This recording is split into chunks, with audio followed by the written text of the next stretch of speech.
Welcome everyone. Today, I'll tell you a story that has been told for generations. A story that quietly hides one of life's deepest secrets. Have you ever wished you were someone else? Maybe stronger, richer, or more powerful. Be careful what you wish for, because sometimes what we already have is far more precious than what we seek. Once upon a time, in a small mountain village in Japan, there lived a humble man named Haru. He was a stonecutter. Every morning, he climbed high into the mountains with his simple tools, a hammer and chisel, and worked from sunrise to sunset. He cut great blocks of stone from the mountain and carried them down on his back to sell in the town below.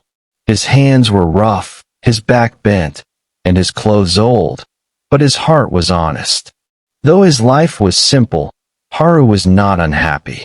He sang while he worked, listened to the wind, and spoke kindly to every traveler he met on the mountain path.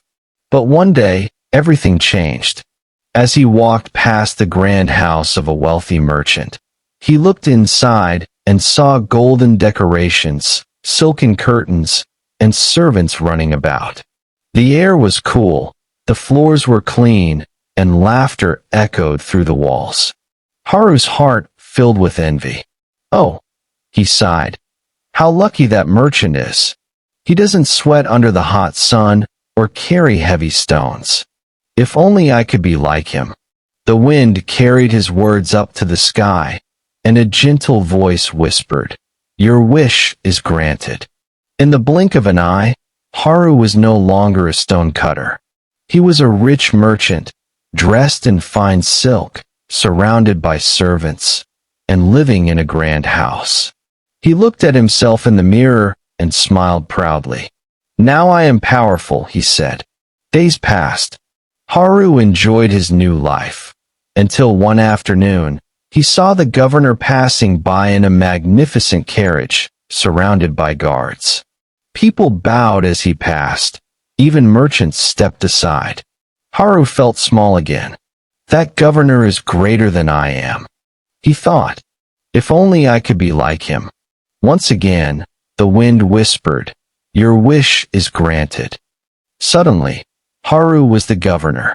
He wore a fine robe, had soldiers at his command, and everyone bowed when he spoke. He felt proud and powerful. But soon, as he traveled through his province, the hot sun burned his face and made him sweat beneath his heavy clothes. He looked up at the blazing sky and said angrily, "The sun is mightier than I am. I wish I were the sun." And once again, the wind whispered, "Your wish is granted." Now Haru shone brightly in the sky as the mighty sun. He burned the land, dried the rivers, and watched men hide under the shade of trees. "Now I am the most powerful being in the world," he roared. But then, one day, a dark cloud drifted between him and the earth. No matter how hard he shone, his light could not pass through. "This cloud is stronger than I am," he said. "I wish I could be a cloud." And so, the wind granted his wish once again. Haru became a great dark cloud. He covered the mountains, poured rain upon the earth, and flooded the rivers. "Now I am the strongest of all," he thundered. But soon, he realized the wind could blow him wherever it pleased. He could not resist. "The wind is stronger than I am," he said. "I wish I could be the wind." Instantly, he became the wind, fast, invisible, and free. He blew roofs from houses, bent trees, and lifted waves on the sea. "Now no one can stop me," he shouted. But as he rushed through the mountains, he struck something solid, a massive rock that stood unmoved. No matter how fiercely he blew, the rock did not move even an inch. Exhausted, he stopped and said, "That rock is mightier than I am. I wish I could be the rock." And so, the wind whispered once more, "Your wish is granted." Now Haru was a great stone mountain, strong, proud, and immovable. "Now I am finally the greatest of all," he said. But soon, he felt something tapping on his side. Tap, tap, tap. He looked down and saw a small man with a hammer and chisel, cutting pieces of stone from his base. The man was a stone cutter. Haru suddenly realized what he had become. His eyes widened with shock and understanding. "The stone cutter," he whispered, "is stronger than the rock." And in that moment, he finally understood. Power is never about what you become. It is about being content with who you already are. The wind whispered for the last time, "Do you understand now?" Haru bowed his mighty head and said, "Yes. I wish to be myself again." The world spun around him, the clouds cleared, and he opened his eyes. There he was, standing once again on the mountain, wearing his old clothes, holding his hammer and chisel. The sun was warm on his face, and the wind was gentle on his skin. For the first time in his life, he smiled from his soul.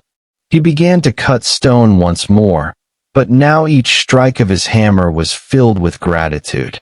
He didn't envy the rich merchant or the governor or even the sun. He knew that every being has its own purpose, its own beauty, its own power. From that day on, Haru worked with peace in his heart. And though he remained a humble stone cutter, he was richer than any king, for he had learned the greatest lesson of all, the power of contentment.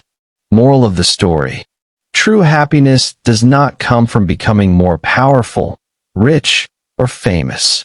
It comes from accepting who you are and being grateful for what you already have. If this story touched your heart, don't forget to subscribe to the Tales Word, where every story teaches English and life together. Leave a comment below. What does contentment mean to you? And remember, happiness is not found in wishing for more. It's found in loving what you already have.